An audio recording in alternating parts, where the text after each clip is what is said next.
नमस्कार, know everything या YouTube चॅनलमध्ये मी तुमचे मनापासून स्वागत करते। आज मी तुम्हाला डोकेदुखीवरती अत्यंत साधा सोपा आणि रामबाण असा घरगुती उपाय सांगणार आहे। तर त्यासाठी आपल्याला लागणार आहे आलं।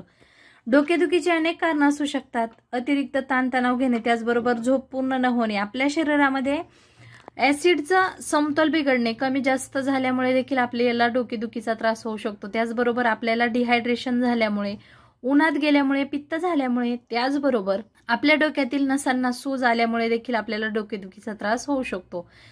तर या सर्व समस्यांवरती अत्यंत साधा सोपा आणि रामबाण असा एक घरगुती उपाय मी तुम्हाला या ठिकाणी सांगणार आहे। तर या ठिकाणी हे आहे आलं।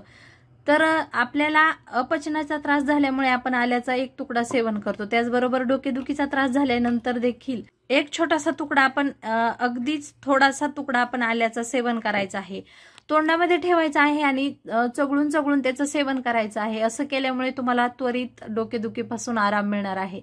जर आपल्याला आपल्या नसांना जर सूज आलेली असेल तर सूज कमी करण्यासाठी देखील आल्याचा आपल्याला खूप सारा फायदा होत असतो।